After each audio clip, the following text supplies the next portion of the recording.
جب جب بھی فتح مکہ کا ذکر ہوگا تو مسلمانوں کے سینے خوشیوں سے مسرور ہو جائیں گے، آنکھیں ٹھنڈی ہو جائے گی، اس لیے کہ مکہ مکرمہ سن 8 ہجری میں فتح ہوا، یعنی ٹھیک 8 سال پہلے دنیا نے اللہ کے محبوب پیغمبر کو اس طرح بھی دیکھا کہ حضور علیہ السلام بظاہر بے سر و سامانی میں مکہ چھوڑ دیتے ہیں، اور مکہ چھوڑ کر صرف ایک آدمی کو ساتھ لے کر میرے رسول مدینہ منورہ ہجرت کرتے ہیں۔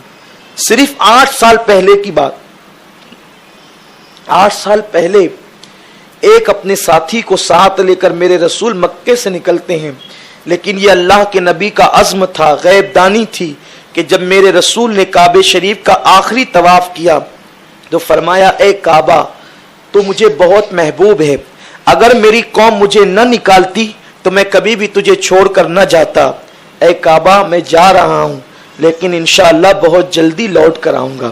میرے رسول صلی اللہ علیہ وسلم نے کعبے سے یہ گفتگو کی کلام کیا اور نکلے صدیق اکبر کے گھر آئے۔ آقائے کریم نے اپنے ایک ساتھی کے ساتھ ہجرت کی، غار ثور میں 3 دن تک قیام کیا۔ یہ داستان آپ جانتے ہیں۔ جب آقا مدینہ منورہ پہنچے، اسلام کو بڑی فروغ نصیب ہوئی، ترقی نصیب ہوئی، بڑا فروغ نصیب ہوا، ترقی ملی، لیکن پھر بھی مکے والوں نے چین سے بیٹھنے نہیں دیا، جنگ پر جنگ مسلط کی۔ پہلی جنگ جنگ بدر، جنگ احد، جنگ خندق، بڑی بڑی جنگیں حضور پر مسلط کی، لیکن جنگ خندق کفار مکہ کی آخری کوشش تھی۔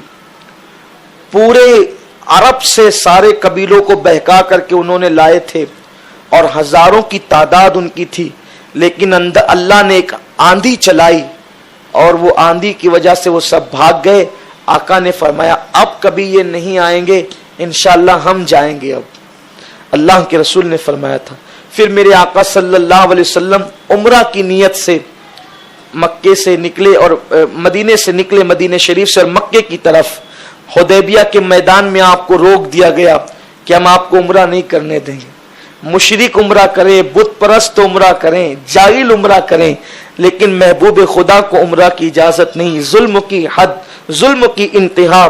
لیکن جب حدیبیہ کے میدان میں میرے رسول احرام کی حالت میں رک گئے تو پھر المختصر یہ، کیونکہ صلح حدیبیہ بھی بتانا میرا مقصد نہیں ہے، فتح مکہ کا ذکر ہے، لیکن تھوڑا سا اس سے آپ کو میں ٹچ کر دوں کہ عنوان کنیکٹ ہو جائے کہ فتح مکہ کی تمہید کیا ہے۔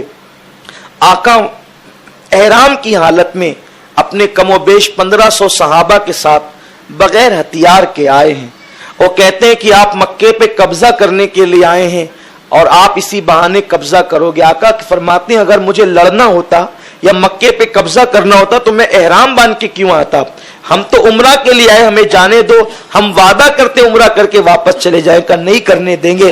آخرکار صلح کا معاملہ ہوا اور معاہدے کی بات ہوئی، ساری شرطیں انہی کی مانی گئی۔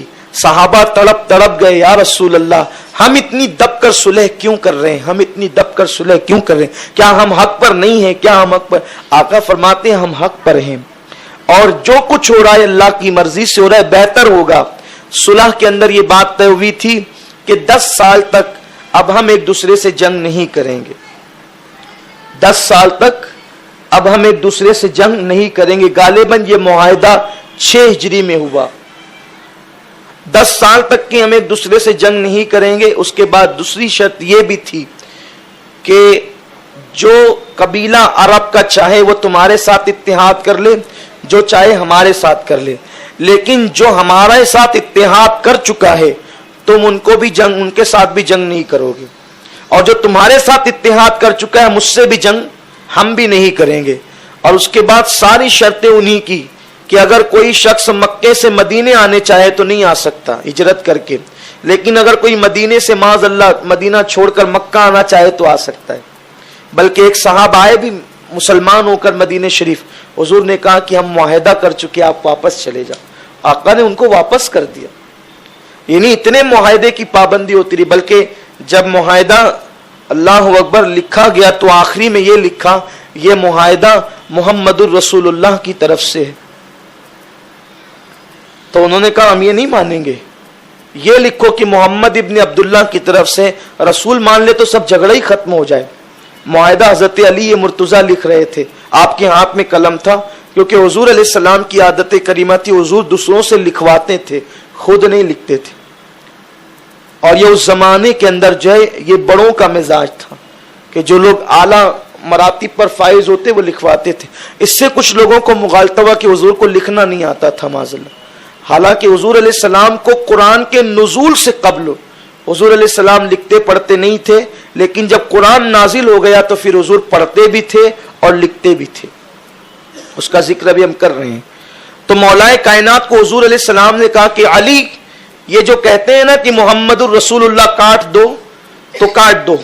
حضرت علی نے قلم رکھ دیا نیچے, میں نہیں کر سکتا حضور, یہ میں نہیں کر سکتا. آقا فرمانے میں کہہ رہا ہوں کاٹ دو, علی کا نہیں, میں تو رسول اللہ مانتا ہوں, میں کیسے کاٹ سکتا ہوں. پھر آقا علیہ السلام نے خود ہی ہاتھ میں قلم لیا.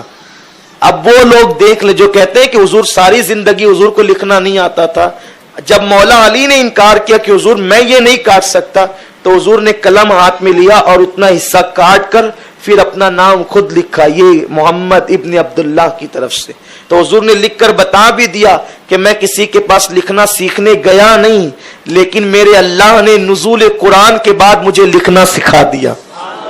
نزول قرآن سے پہلے کیوں نہیں لکھتے تھے, کیوں نہیں پڑھتے تھے؟ اس لیے کہ اگر حضور نزول قرآن سے پہلے لکھنا پڑھنا جو ہے وہ بظاہر لوگوں کے سامنے ظاہر فرما دیتے تو لوگ یہ کہتے کہ محمد دوسروں کی کتابیں پڑھ پڑھ کے اب ایک قرآن نیا بنا کر کے لائیں. تو اللہ کی حکمت یہ تھی کہ محبوب آپ نزول قرآن سے پہلے نہ لکھیں گے نہ پڑھیں گے, تاکہ لوگوں کو پتا چلے کہ جو کسی کے پاس نہ لکھنے گیا ہو, نہ پڑھنے گیا ہو, نہ جس نے کبھی کتاب ہاتھ میں لی ہو, اگر وہ قرآن پڑھ کے سنا رہا ہے تو یقیناً قرآن اللہ کی نازل کردہ کتاب ہے. اس میں حکمت یہ تھی. لیکن آج کوئی یہ نہیں کہہ سکتا کہ حضور لکھنا نہیں جانتے تھے. حضور لکھنا سیکھتے نہیں تھے, اللہ نے انہیں سکھایا. تو بہرحال حضور علیہ السلام نے کاٹ کے خود لکھا. اور اس کے بعد پھر بخاری شریف کی حدیث بھی ہے, آقا علیہ السلام نے آخری وقت میں فرمایا کہ کاغذ اور قلم لاؤ تاکہ میں جو ہے وہ تم کو کچھ لکھ کر کے دے دوں. پھر اس پہ بعد میں کچھ معاملات ہو گئے اور پھر وہ معاملہ ٹل گیا. اس کو حدیث قرطاس کہتے ہیں. کبھی موقع آئے گا تو انشاءاللہ اس پر بھی گفتگو ہوگی, تاکہ آپ اس سلسلے میں بھی تاریخی معلومات اور حدیث میں کیا ہے وہ جان سکیں اور اپنے ایمان کو مضبوط کر سکیں. تو آقا کریم صلی اللہ علیہ وسلم نے ان کی ہر شرط مانی, اور پھر آقا علیہ السلام نے فرمایا کہ احرام کھول دو. تو صحابہ کرام بہت تکلیف ہوئی, افسردہ ہوئے. کوئی احرام نہ کھولتے تھے کہ ہو سکتا ہے کوئی صورت بن جائے جانے کی, کعبے کی زیارت کی کوئی صورت بن جائے. تو ام المومنین ام سلمہ سے آقا نے کہا کہ ام سلمہ تیری قوم عجیب ہے, میں کہتا ہوں احرام کھول دو تو کھولتے نہیں. کہا حضور آپ ایک کام کریں, آپ خود پہلے کھول دیں, پھر آپ دیکھیں سب خود ہی کھول دیں گے. آقا علیہ السلام نے احرام نکال دیا, معمول کے کپڑے پہن لیے, اور جو قربانی کے جانور تھے وہ ذبح کر دیے وہیں پر. تو جب صحابہ نے دیکھا کہ حضور نے احرام نکال دیا ہے تو سارے صحابہ نے احرام نکال دیا اور وہ واپس لوٹے. جب وہ واپس لوٹے تو اس وقت جو ہے اللہ تعالیٰ نے اپنے محبوب سے فتح کا وعدہ کیا. اذا جاء نصر اللہ والفتح ورأیت الناس يدخلون فی دین اللہ افواجا. یہ فتح کا وعدہ تھا. انا فتحنا لک فتحا مبینا. یہ اللہ نے وعدے کی اور محبوب خوشی خوشی واپس لوٹے فتح کی بشارت کے ساتھ. لیکن لوگوں کو حیرت تھی کہ 10 سال کا معاہدہ ہے کہ 10 سال تک ایک دوسرے سے جنگ نہیں ہوگی, ایک دوسرے پہ حملہ نہیں ہوگا, تو ہم واپس کیسے لوٹیں گے, بہت جلد کیسے لوٹیں گے. پھر یہ ہوا کہ ابھی 2 ہی سال گزرے تھے, آقا کی طرف سے معاہدہ بالکل مکمل اس پہ عمل ہو رہا تھا. کوئی آتا تو واپس کر دیا جاتا, بہت امن کے معاملات تھے.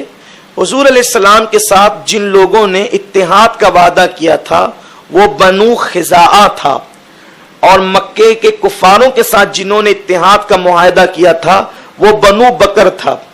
اب خزاعہ اور بنو بکر یہ دونوں مکے کے قریب ہی رہتے تھے, اور یہ دونوں کی پرانی دشمنیاں تھی. چونکہ اب تک حضور سے سب لڑ رہے تھے مل کر, تو آپس میں نہیں لڑ رہے تھے, آقا کریم سے لڑ رہے تھے, تو الجھے ہوئے تھے ادھر ہی, آپس میں نہیں. اب جب ادھر 10 سال کی فرصت مل گئی کہ ادھر سے کوئی خطرہ نہیں ہے, تو بنو بکر نے سوچا کہ خزاعہ پر حملہ کر کے انتقام لے لیا جائے، اور چونکہ معاہدہ ہوا تھا کہ خزاعہ نے ہمارے ساتھ اتحاد کیا ہے تو تم ان سے بھی نہیں لڑ سکتے، ہم سے نہیں لڑ سکتے تو 10 سال ان سے بھی نہیں لڑ سکتے. تو انہوں نے کیا کیا، مکے کے کفاروں کو بلا کر بنو بکر نے خزاعہ پر حملہ کیا، اور مکے کے بڑے بڑے کافروں نے اپنے چہرے پر اسکاپ لگا کر اور پردے ڈال کر ان کو تلواروں سے قتل کیا. چونکہ ان کو یہ معاملہ ہی نہیں تھا کہ کوئی ہم پر حملہ کرے گا اور حملہ ہم پر ہوگا، رات میں حملہ ہوا اور ان کو تلواروں سے قتل کیا گیا. تو وہ حملے کے لیے جو تاب نہیں لا سکے، چونکہ وہ دفاعی پوزیشن میں نہیں تھے، ان کے پاس کچھ نہیں تھا. تو انہوں نے جان بچانے کے لیے حرم میں پناہ لی کہ کعبے میں چلے جائیں، کعبے کے سین میں تو حرم میں کم سے کم نہیں ماریں گے، کیونکہ جاہلیت کے دور میں بھی لوگ کعبے کا احترام کرتے تھے. تو وہ جان بچانے کے لیے بنو خزاعہ کے لوگ پہنچے کعبے کے اندر. تو وہاں بھی جو عوام تھی بنو بکر کی وہ تو رک گئے، تلواریں ڈال دی کہ اب یہ حرم میں آگے نہ مارو. لیکن جو نوفل نام کا بنو بکر کا سردار تھا، اس نے اپنی قوم کو للکارا کہ اب ایسا موقع نہیں آئے گا، جتنا قتل کر سکتے ان کو قتل کر لو، اور کعبے کے صحن میں ان کو قتل کیا. اس میں اکرمہ ابن ابی جہل بھی موجود تھا، اور بھی بہت سارے لوگ بڑے بڑے کفار مکہ موجود تھے. تو وہ وہاں سے چلاتے تھے، یا محمد، اے محمد ہماری مدد کیجیے. ام المومنین ماں ام سلمہ فرماتی ہے، شارح بخاری علامہ زرقانی رحمت اللہ تعالی علیہ لکھتے ہیں کہ ام المومنین ماں ام سلمہ فرماتی ہے کہ حضور آدھی رات کے وقت وضو کر رہے تھے. کہاں کر رہے تھے؟ مدینہ منورہ میں وضو کر رہے تھے. دیکھ رہے ہیں، یہ شارح بخاری کی روایت میں بیان کر رہا ہوں، توجہ فرمائیں اور ایمان تازہ ہوگا. اچھا، بنو خزاعہ بھی کافر تھے، لیکن چونکہ حضور سے اتحاد ہو گیا تھا، وہ مومن، ابھی انہوں نے، ان کے پورے قافلے نے، قبیلے نے کلمہ نہیں پڑھا تھا. تو حضور وضو فرما رہے تھے آدھی رات کو، اور وضو کرتے وقت حضور نے اچانک کہا لبیک لبیک لبیک نصرتا نصرتا نصرتا. حضور نے 3 بار کہا میں حاضر ہوں، میں حاضر ہوں، اور تمہاری مدد کی گئی، تمہاری مدد کی گئی، یوں اعلان کیا. ماں ام سلمہ کہتی ہے، میں نے پوچھا حضور آپ تنہائی میں کس سے باتیں کر رہے ہیں، کس کی مدد کی کر رہے ہیں، کس کے لیے حاضری کا اعلان کر رہے ہیں؟ ابھی کوئی تار کا سسٹم نہیں ہے، کوئی موبائل کا سسٹم نہیں ہے، کوئی فون کا سسٹم نہیں ہے. مکہ مکرمہ سے مدینہ منورہ کا فاصلہ 450 کلومیٹر کا ہے. ادھر وہ حادثہ ہو رہا ہے. ام سلمہ ماں پوچھتی ہے کہ حضور آپ کس کو مدد کے لیے آواز دے رہے کہ میں حاضر ہوں حاضر ہوں؟ آقا نے فرمایا ام سلمہ اس وقت تو بنو خزاعہ جو ہمارے حلیف ہیں، جنہوں نے ہماری پناہ لی ہے، بنو بکر نے اور کفار مکہ نے مل کر ان کے آدمیوں کو قتل کر دیا اور ان کو خوب مارا. تو جب وہ مار کھا رہے تھے تو مجھے مدد کے لیے پکار رہے تھے، تو میں ان کی مدد پر ان کی دھاڑس بندھا کر یہاں سے آواز دے رہا تھا. اب آپ مجھے بتائیں نا کہ اگر کافر مکے سے مدد کے لیے پکارے تو میرا نبی مدینے میں بیٹھ کر لبیک لبیک کہتا ہے. اگر مالیگاؤں سے مومن نگیس نے یا رسول اللہ پکارے تو کیا مدینے سے میرے مصطفیٰ کی مدد نہیں آئے گی؟ یہ میں حدیث پیش کر رہا ہوں، حدیث پیش کر رہا ہوں. حضور نے لبیک لبیک کہا، میں حاضر ہوں کہا، اور نصرت کی بشارت بھی دی. اور اس کے بعد ابھی یہ بات حضور اور ام سلمہ تک تھی.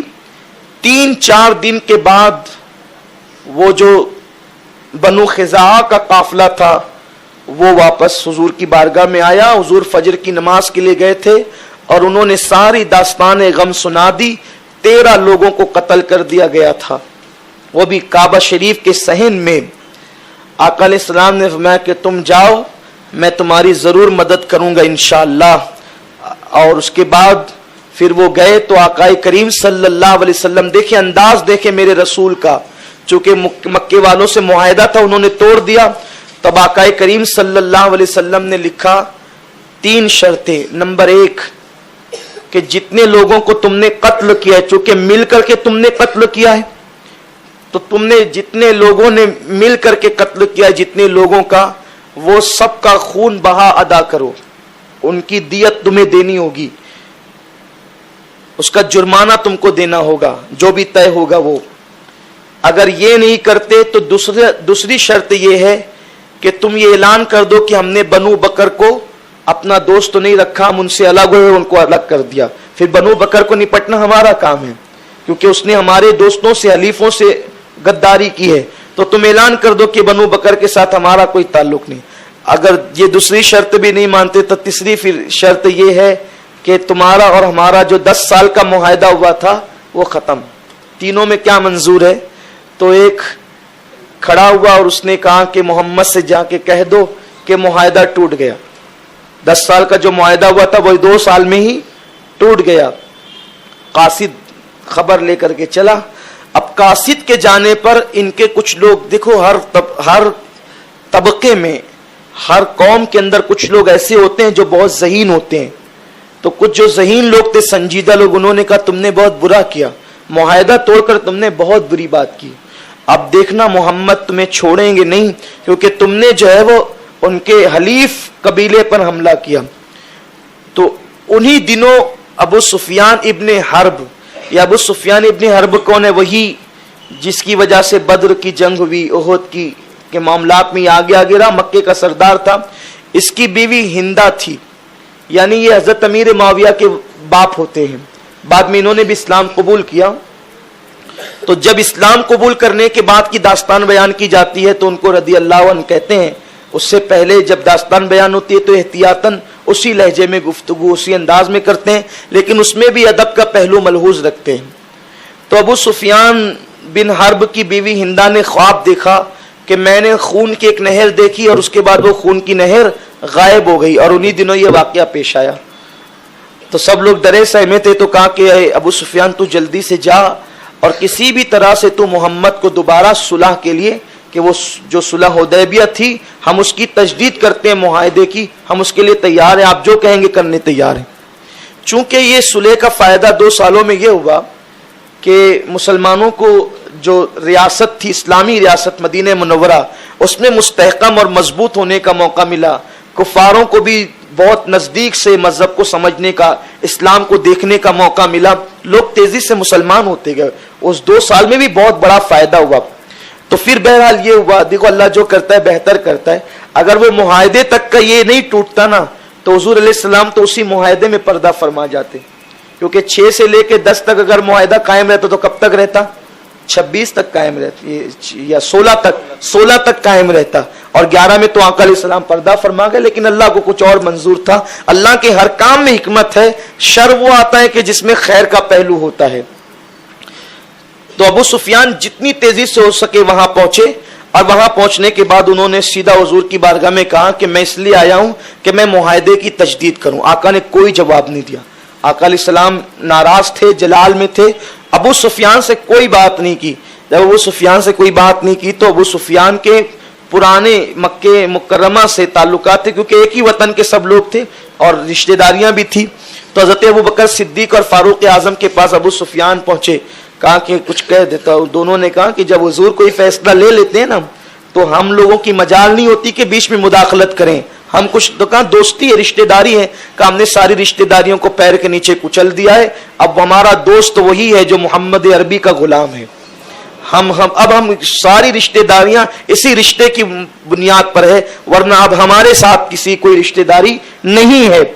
تو ابو سفیان بہت تاؤ میں آ گئے. ٹھیک ہے, تم نہیں مدد کرتے ہو تو میری بیٹی محمد کے نکاح میں ہے, بیوی ہے محمد عربی کی, اور آدمی بیوی کی بات تو بہت مانتا ہی ہے. تو ام حبیبہ جو سگی بیٹی تھی اس کے دروازے پہ گئے. بیٹی نے دور سے دیکھا اور اس کے بعد ناراضگی کا اظہار کیا. جب قریب آئے تو بستر لپیٹنا شروع کیا. کہا بیٹی پہچانا نہیں, میں ابو سفیان ہوں. شاید بہت دنوں کے بعد دیکھا اس لیے پہچان نہیں پا رہی ہو. بستر مہمان آنے پر بچھایا جاتا ہے, لپیٹا نہیں جاتا. کہ ابو سفیان میرے نبی کا پاک بستر ہے, تو ناپاک ہے, اور سن میرے نبی کے پاک بستر پر تو بیٹھنے کے قابل نہیں ہے. تو کہا بیٹی تو ایسا کہتی؟ کہا ہاں, سارے رشتے محمد کی بنیاد پر ہے, مصطفیٰ کی بنیاد پر ہے. پدر مادر برادر جان و مال ان پر فدا کر دے, سب فدا کر دیا ہے. ابو سفیان جب وہاں نہیں بنی تو وہاں سے نکلے. ایک آخری چوکھٹ تھی جسے علی کی چوکھٹ کہا جاتا ہے, سیدہ فاطمہ کی چوکھٹ. وہاں آئے مولا علی سے سیدہ فاطمہ سے کہا کہ تم لوگ کچھ کرو، تمہاری بہت سنی جاتی ہے۔ مولا علی نے کہا کہ ہم کچھ نہیں کر سکتے، حضور نے جو فیصلہ لے لیا ہم کچھ نہیں کر سکتے، آقا کے فیصلے پر کوئی آگے نہیں جا سکتا۔ تو امام حسن 5 سال کے غالباً تھے، سامنے بیٹھے ہوئے تھے۔ ابو سفیان نے امام حسن سے کہا بیٹے تم کہہ دو کہ میں نے مکے والوں کو پناہ دے دی، آج سے دنیا تمہیں عرب کا سردار مان لے گی۔ سیدہ فاطمہ نے فوراً کہا نہیں بیٹے، ان سارے معاملات میں بچوں کو مداخلت کرنے کا حق کیا ہے؟ اور اس کے بعد مولا علی نے کہا دیکھ ابو سفیان، میں تجھے ایک مشورہ دیتا ہوں، حالانکہ کوئی فائدہ نہیں ہوگا، جب میری چوکھٹ سے آیا ہے تو خالی نہ جا، ایک مشورہ تجھے دیتا ہوں کہ تو جا مسجد میں اور جا کے اعلان کر دے کہ میں نے صلح کی تجدید کر دی۔ ممکن تو نہیں لگتا کہ حضور جواب دیں گے، اگر جواب دیے تو تیرا کام بن جائے گا، ورنہ تو واپس چلا جا۔ بہرحال وہ مسجد میں گئے اور جانے کے بعد اعلان کیا کہ میں نے صلح کی تجدید کر دی، کسی نے کوئی جواب نہیں دیا، وہ واپس پلٹے۔ جب واپس پلٹے تو وہاں جا کر کے ان لوگوں نے پوچھا کہ کیا خبر ہے؟ کہا کہ یہ ساری داستان سنائی اور کہا کہ میں نے خود اعلان کر دیا ہے۔ تو کہا انہوں نے جواب کیا دیا؟ کہا کوئی جواب نہیں دیا۔ تو کہا کہ یہ صلح بھی نہیں ہوئی اور جنگ بھی نہیں ہوئی، اب کیا سمجھ سکتے ہیں؟ بہرحال وہ ادھر بے چین تھے، ادھر اللہ کے نبی صلی اللہ علیہ وسلم نے سب سے پہلے امی جان عائشہ صدیقہ سے کہا کہ عائشہ جنگ کے سارے سامان جو ہے وہ تیار کر لو، اور صحابہ سے کہا کہ ہمیں جنگ کے لیے جانا ہے، تیاری کرو، اور جو حلیف قبیلے تھے ان سے بھی کہا کہ وہ سب بھی جنگ کے لیے تیار ہو جائیں۔ لیکن حضور نے اس بات کو اتنے راز میں رکھا کہ سیدنا ابو بکر صدیق کو بھی نہیں بتایا کہ ہمیں کہاں جانا ہے، بس اتنا معلوم تھا کہ جنگ کے لیے جانا ہے، کہاں جانا ہے کسی کو نہیں معلوم، یعنی اتنی رازداری کے ساتھ آقا کریم نے کسی کو نہیں، یار غار کو تک نہیں بتایا کہ ہمارا ارادہ کا ہے۔ سب کو معلوم تھا کہ جنگ کے لیے جا رہے ہیں، کہاں جا رہے، لیکن کسی میں مجال بھی نہیں کہ پوچھے کہ کہاں جا رہے۔ کتنا ادب کرتے تھے صحابہ۔ ام المومنین ماں عائشہ کے پاس صدیق اکبر گئے، ان کے گھر میں بیٹی تھی، آنا جانا تھا، تو ماں عائشہ صدیقہ ہتھیار درست کری تھی۔ کہا بیٹی حضور نے تمہیں یہ حکم دیا ہے؟ کہا ہاں، ارادہ جنگ کا ہے۔ تو کہا کہاں کا ہے، تمہیں کچھ بتایا؟ کہا اللہ کی قسم مجھے بھی نہیں معلوم، صرف اتنا جانتی ہوں کہ جنگ کے لیے جا رہے ہیں، لیکن کہاں جا رہے ہیں آقا نے مجھے بھی نہیں بتایا، جبکہ اکثر ایسا نہیں ہوتا تھا۔